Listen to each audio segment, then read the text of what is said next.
GOAT, Caitlin Clark, wins MVP of FIBA. Has not been playing.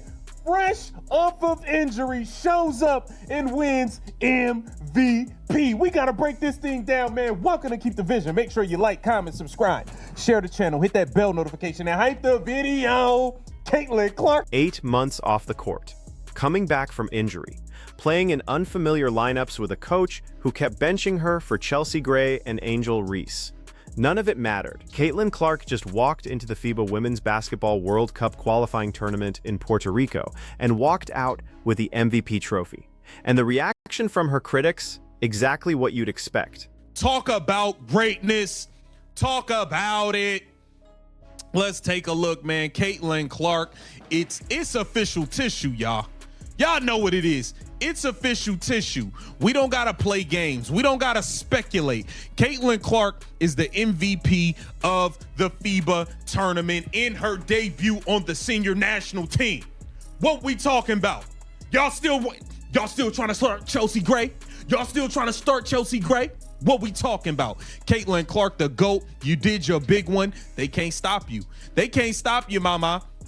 Look at those numbers. First in points, first in assists, first in three-point shooting percentage, first in plus-minus, first in two-point field goal percentage. She didn't just win MVP minus, she dominated every statistical category that matters.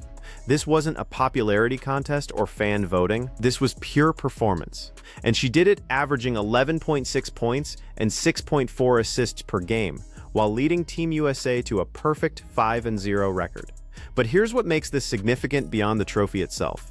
This tournament was Caitlin's first competitive basketball in 8 months. While other players were staying sharp in the offseason through 3-on-3 leagues and rival tournaments, Clark was recovering and rehabbing. She showed up to Puerto Rico without that game rhythm, without that conditioning base, and still outperformed everyone on the court. Spectacular. Well-deserved, GOAT. Well-deserved.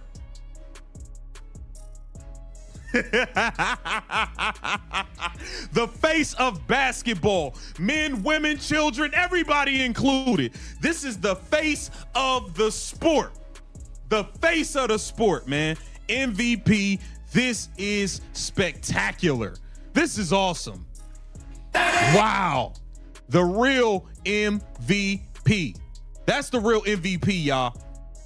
Come on now. Come on. Come on. That clip right there from the official FIBA broadcast tells you everything about her impact. It's undeniable the impact she's made on women's basketball. Those aren't words from a fan account or a biased commentator.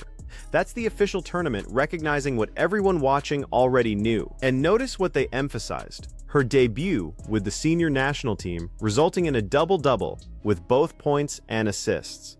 She didn't ease into this tournament. She came in and immediately established herself as the best player on the floor.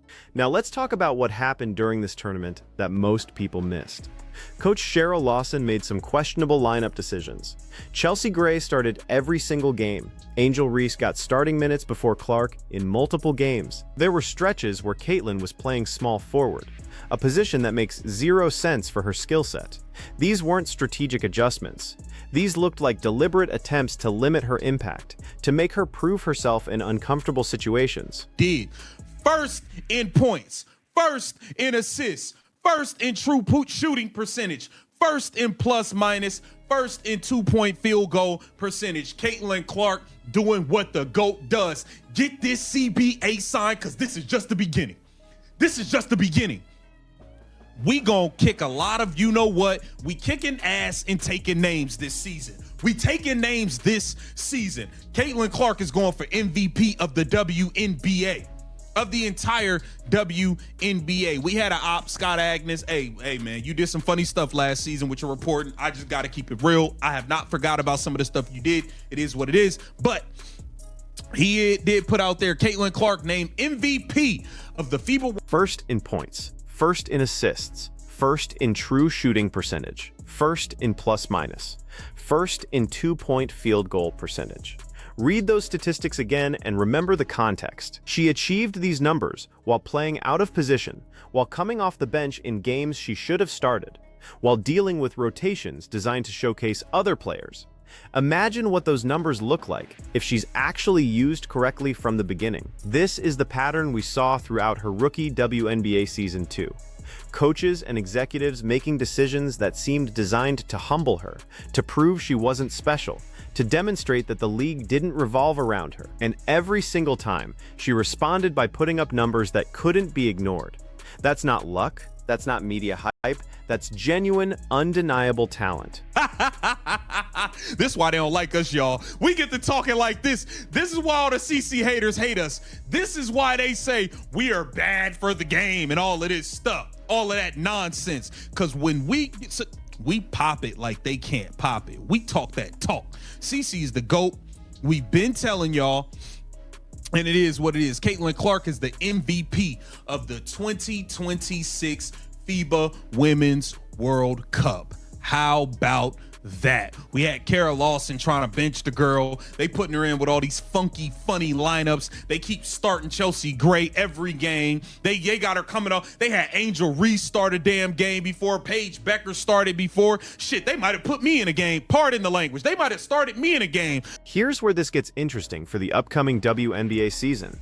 Caitlin just proved something crucial. After 8 months away from competitive basketball, she can show up and immediately dominate at the highest level of international play. That's significant because there were real questions about how the layoff would affect her. Would she lose that shooting touch? Would the timing be off on her passes? Would she need weeks to get back into game shape? The FIBA tournament answered all of those questions definitively. She's not just back, she's better. That long three you saw falling through the net? Pure. Nothing but nylon. That's the shot that makes her unguardable. And she's hitting it with 8 months of rust supposedly on her game. Now factor in what's about to happen. The WNBA is currently in marathon CBA negotiations. They're at about the 100-hour mark of talks, according to Alexa Philippou's reporting. Both sides are meeting for the 8th consecutive evening, trying to finalize a new collective bargaining agreement. Once that gets signed, the season starts.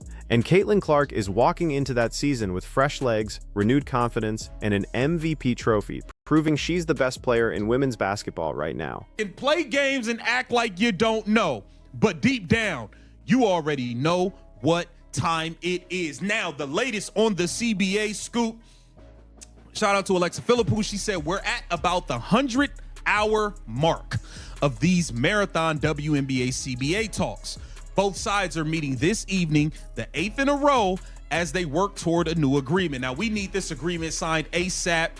ASAP like Rocky. Let's get it done. Okay, we're going to keep this momentum going. We about to tear y'all up this WNBA season. I'm telling you, I'm looking forward to all the teams, though. I cannot wait for this season to kick back off, okay?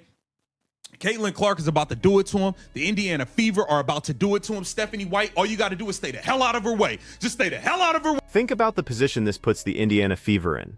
They've got Stephanie White as head coach now, replacing Christy Sides, who made some highly questionable coaching decisions last season. White's job is simple on paper, but complicated in execution. Get out of Caitlin's way and let her cook. Don't overthink the rotations. Don't try to prove you're the smartest person in the room. Don't manufacture touches for other players at the expense of your best player. Because here's what we just learned in Puerto Rico. When you give Caitlin Clark the ball and let her play her natural game, she wins MVP. When you stick her in awkward lineups and bring her off the bench and make her play out of position, she still leads in every major statistical category.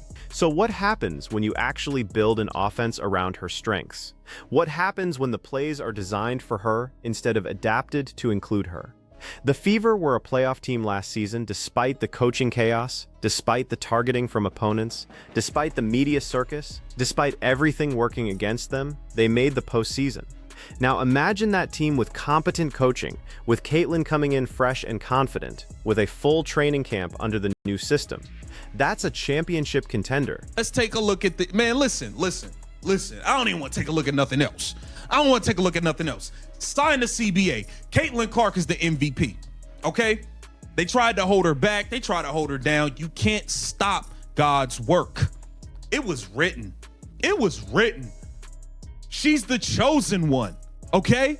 And that's just what it is, man. Caitlin Clark in her senior debut winning the MVP. How about it? How about it? Get down in the comments and let me know what you think. This Keep the Vision. Make sure you like, comment. But there's a bigger story here about what this MVP means for the league itself. The WNBA spent years telling us that Caitlin Clark was overhyped, that the attention she received was unfair to other players, that her popularity was artificial, driven by factors that had nothing to do with basketball. League executives, former players, and media members all pushed this narrative that she needed to be humbled, that she needed to earn her place, that the league didn't need her as much as she needed the league. Then she goes to an international tournament, dominates every statistical category, wins MVP, and suddenly all those narratives look ridiculous. This wasn't a WNBA game where people could claim the refs favored her or the schedule was soft. This was international competition against players from multiple countries, officiated by FIBA refs, played under different rules, and she was still the best player on the court. It's undeniable the impact she's made on women's basketball, and here in Puerto Rico had quite the showing. Her debut with the senior team, the double-double with both points and assists. Yeah. And in her senior debut, she wins the TISO MVP at the FIBA Women's Basketball World Cup qualifying tournament here in Puerto Rico. Y'all tried to rig the votes. All the Paige Becker bots, all those bots, it didn't work. Caitlin Clark is the real MVP. And this wasn't based on fan voting, I don't think. This is the real deal. This is the real deal. Let's take a look at what she... That moment right there, the real MVP, captures something important. For months, we heard about how other players deserved recognition, how Aja Wilson was the real face of the league, how veteran players had earned their respect, how Caitlin needed to wait her turn and pay her dues. All of that was code for we don't want to admit that this rookie is already better than everyone else. But performance doesn't lie. Statistics don't have agendas. When you put the best players in the world on the same court and let them compete, the truth reveals itself. And the truth is that Caitlin Clark, in her senior national team debut after 8 months away from basketball, is the most valuable player in women's basketball right now. Here's what this means for the upcoming WNBA season. Every team that faces the Fever is going to have to account for a player who just proved she can dominate at the highest level of international play. Every defensive scheme is going to have to respect that three-point range. Every scouting report is going to have to acknowledge that she's not just a scorer, she led the tournament in assists too. You can't game plan around her the way you could with a one-dimensional player. And here's the thing about confidence in sports. Winning matters. When you walk into a tournament and walk out with the MVP trophy, that changes how you see yourself. It changes how you carry yourself. It changes how you approach every game. Caitlin Clark is entering this WNBA season with validation that she's the best. Not the best rookie, not the best point guard, the best player, period. Watch how she played in that tournament.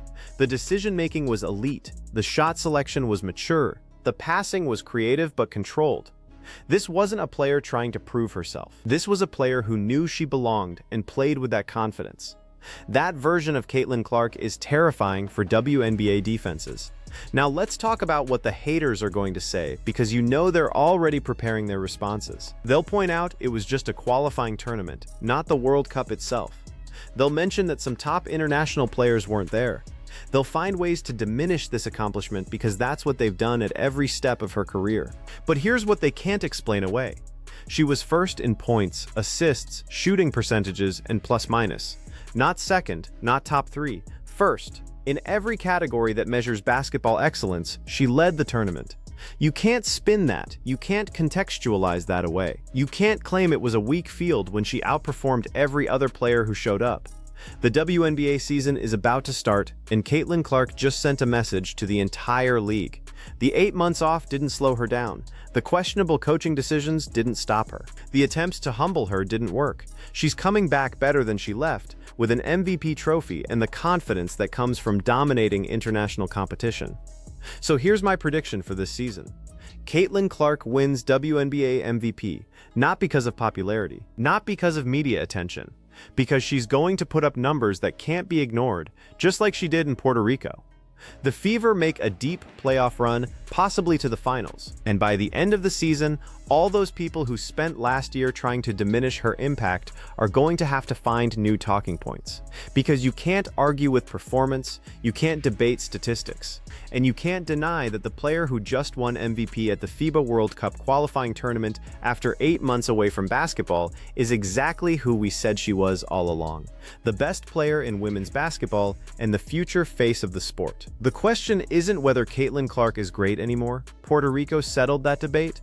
The question now is how dominant can she be when she's actually used correctly, when she has a full season of games under her belt, when she's playing with confidence and momentum. Because if this is what she looks like rusty and playing out of position, the league better prepare for what's coming when she's at full strength.